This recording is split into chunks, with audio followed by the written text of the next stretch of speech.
तेरी तानाशाही नहीं चलेगी, नहीं चलेगी। जिंदाबाद किसान महापंचायत जिंदाबाद किसान महापंचायत जिंदाबाद जिंदाबाद जिंदाबाद। ये लोगों की फीलिंग्स, क्योंकि हम जो कंट्रोवर्सी समाप्त करने के लिए जो काम कर रहे हैं,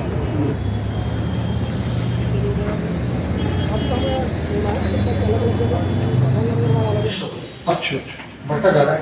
हाँ बढ़िया। 2100 लोगों ने आपको बैठ तो पूरी जो ज़्यादा शेयर तो मेरे ग्रुप में गया। तो केंद्र सरकार ने बाजरे का न्यूनतम समर्थन मूल्य 2150 रुपये घोषित किए हैं और राजस्थान में किसानों को अपना बाजरा बेचना पड़ रहा है 1100, 1200, 1300 रुपये प्रति क्विंटल में। इसका कारण है न्यूनतम समर्थन मूल्य पर खरीद नहीं होना। वहीं यही बाजरा हरियाणा में न्यूनतम समर्थन मूल्य पर खरीदा जा रहा है। वहाँ के किसान को एक क्विंटल बाजरा का 2150 रुपये मिलने का रास्ता प्रशस्त किया हुआ है। यह राजस्थान में नहीं है।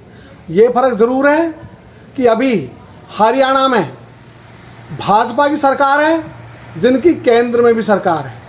राजस्थान में भाजपा की सरकार नहीं होके कांग्रेस की सरकार है, जिसके नेता अशोक गहलोत हैं। दोनों प्रदेशों में बाजरे का मूल्य का अंतर ये चौंकाने वाला है।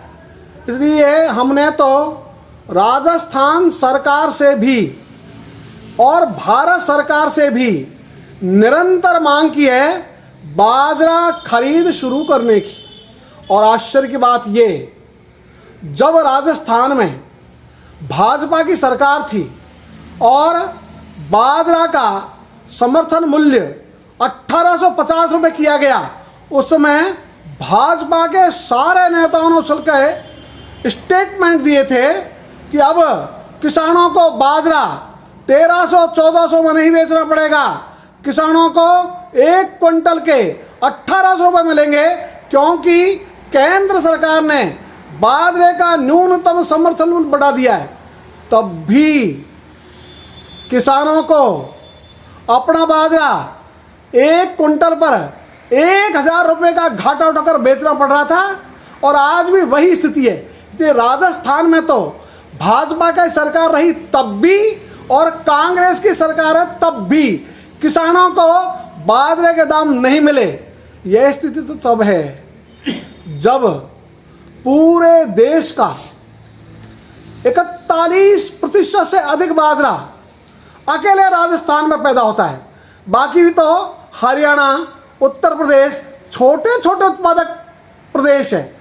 तो जहां सबसे बड़ी मात्रा में बाजरा पैदा हो, इस वर्ष भी 43 लाख टन बाजरा पैदा होने का अनुमान है राजस्थान में।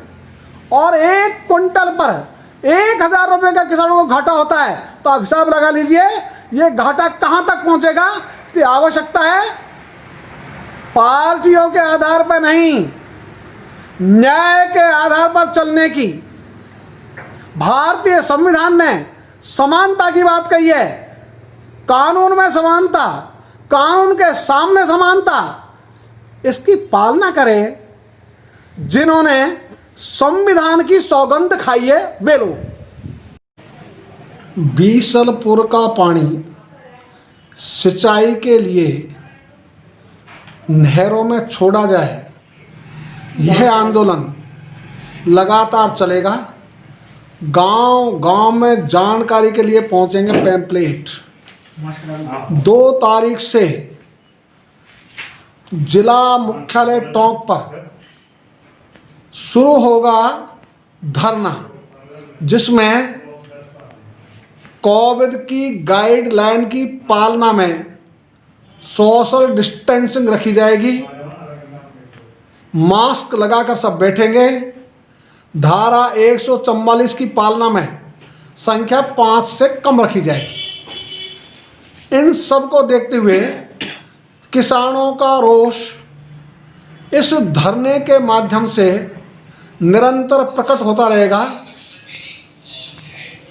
जिले में 256 गांवों की 81,800 हेक्टेयर भूमि में चना और सरसों की फसल को सूखने से रोकने के लिए 5.86 पानी टीएमसी ये किसानों को सिंचाई के लिए प्राप्त करने का अधिकार है, क्योंकि यह पानी 5.86 टीएमसी ये सिंचाई के लिए आरक्षित है। तो आरक्षित पानी ये किसानों को मिले, ये आंदोलन तब तक जारी रहेगा जब तक न्यायपूर्ण इस मांग को पूरी नहीं कर देता शासन और प्रशासन।